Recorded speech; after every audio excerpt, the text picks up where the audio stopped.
अस्सलाम वालेकुम रहमतुल्लाहि व बरकातुहू and very good morning dear students. कैसे हो? आज हम हाजिर हैं एक नई वीडियो के साथ और आज का हमारा टॉपिक है वर्ब। आज हम वर्ब के बारे में पढ़ेंगे। वर्ब हमारे पास टू टाइप्स हैं। फर्स्ट टाइप के अंदर टाइप्स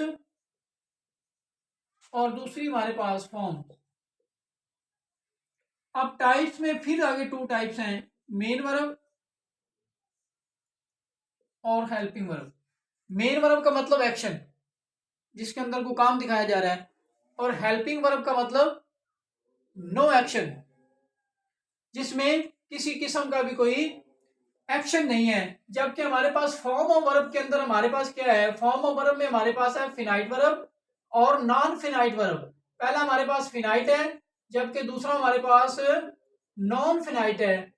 ये आपके पास दो इसकी फॉर्म है, जबकि हम ये नहीं कहेंगे कि हमारे पास तीन फॉर्म ऑफ वर्ब है, मतलब गो वेंट गॉन, ये वो फॉर्म नहीं है, बल्कि यहाँ पर इस की फॉर्म फिनाइट और नॉन फिनाइट। इसका मतलब यह है कि वर्ब हमारे पास एक ही है, लेकिन वो अपनी जगह और सेंटेंस के सब्जेक्ट और टेंस के हिसाब से अपनी कंडीशन चेंज करता रहेगा। सपोज आप मेरे सामने स्टूडेंट्स हो, जब आप घर में जाएंगे तो आप लोग फादर और डॉटर और सन का रूप लेंगे। आप इंसान हो कि एक ही हो, लेकिन जगह के हिसाब से आपका नाम चेंज हो गया। इसी तरह आने वाले वक्त के अंदर, आने वाले समय में आप फादर और मदर का रूप लेंगे, हस्बैंड और वाइफ का रूप लेंगे। तो आप इंसान एक ही हो, मतलब इंसान एक ही है, लेकिन जगह और मौके और वक्त के हिसाब से उसके नाम चेंज हो रहे हैं। तो same as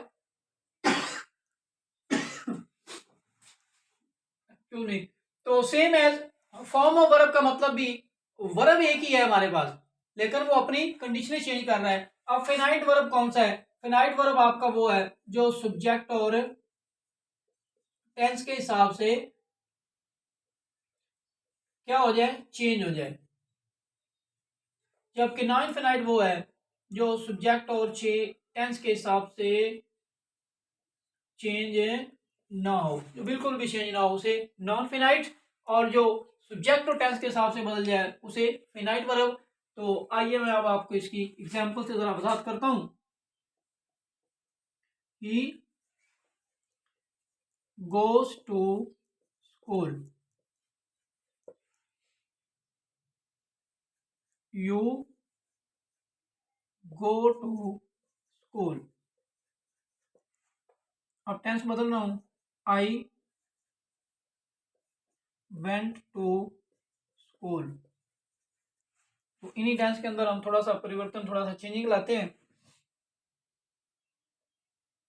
he wants to go to school, you want to go to school, और आई, अब यहाँ टेंस बदलना हूं, I wanted to go to school. अब यहाँ पर देखें आप, जब सब्जेक्ट आपका चेंज हुआ ही से यू, तो यहाँ पर वर्ब आपका बदल गया। वर्ब ने मतलब जब हमारे पास सब्जेक्ट सिंगुलर होगा तो वर्ब भी सिंगुलर यूज करेंगे, और जब सब्जेक्ट प्लूरल होगा तो वर्ब भी प्लूरल इस्तेमाल होगा।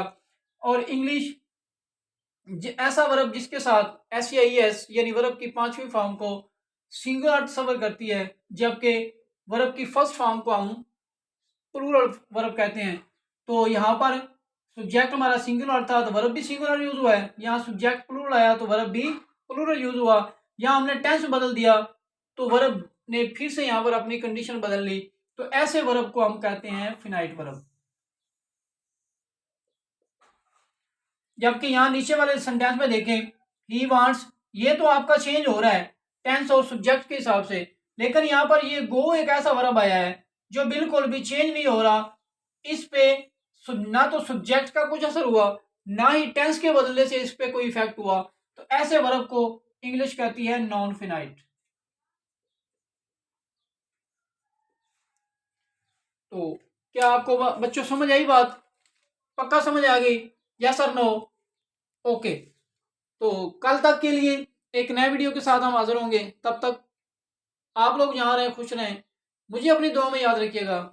अल्लाह हाफिज़।